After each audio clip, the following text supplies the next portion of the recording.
আগামী ফেব্রুয়ারিতেই হচ্ছে জাতীয় সংসদ নির্বাচন। আর এই নির্বাচনে গণতন্ত্র ফিরবে দেশে, বিশ্ববাসীর কাছে এমন বার্তা পৌঁছানোই অন্তর্বর্তী সরকারের প্রধান এজেন্ডা। একই সাথে তুলে ধরা হবে সরকারের গত ১৪ মাসের নানা চ্যালেঞ্জও। আগামী ২৬শে সেপ্টেম্বর প্রধান উপদেষ্টার ভাষণে এসবের সাথে থাকছে আওয়ামী লীগের দুঃশাসনের চিত্র। জাতিসংঘের ৮০তম সাধারণ অধিবেশনে শুক্রবার ভাষণ দেবেন অন্তর্বর্তী সরকারের প্রধান উপদেষ্টা ডক্টর মোহাম্মদ ইউনূস। সরকার প্রধান হিসেবে সাধারণ অধিবেশনে এটি তার দ্বিতীয় এবং ফেব্রুয়ারিতে জাতীয় নির্বাচন হলে এটি এই ফোরামে বর্তমান সরকারের প্রধান হিসেবে শেষ ভাষণ। তাই বাংলাদেশকে কিভাবে উপস্থাপন করা হচ্ছে তা নিয়ে আগ্রহ বিভিন্ন মহলের।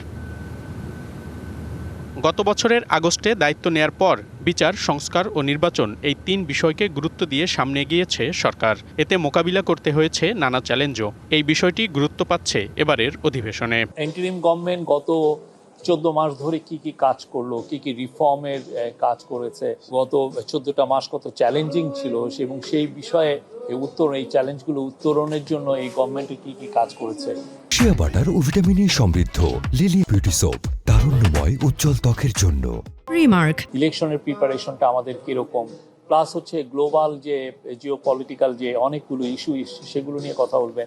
তবে সবচেয়ে গুরুত্ব পাচ্ছে বাংলাদেশের আগামী নির্বাচন নিয়ে। ফেব্রুয়ারির প্রথমার্ধেই অনুষ্ঠিত হচ্ছে নির্বাচন, এমন তথ্যের সাথে জানানো হবে দেশের গণতন্ত্রের যাত্রা। সবচেয়ে বড় তাৎপর্য হলো পুরো ওয়ার্ল্ড বিশ্ববাসীকে জানানো যে বাংলাদেশের একটা খুবই ইম্পর্টেন্ট, বাংলাদেশের জন্য একটা ফাউন্ডেশনাল ইলেকশন আমরা ফেব্রুয়ারিতে করতে যাচ্ছি। ফেব্রুয়ারিতে ইলেকশন হবে, হ্যাঁ, ফেব্রুয়ারির প্রথমার্ধে। তো সেই বিষয়টাও জানানো এবং সেই যে আপনি ১৫ বছরের যে মিসরুল, যেই ধরনের অপকর্ম করা হচ্ছে, সেগুলোর থেকে বাংলাদেশের যে ডেমোক্রেটিক ট্রানজিশনের জন্য কি কি কাজ এই গভর্নমেন্ট করছে, সেই কাজগুলোও সবাইকে জানানো।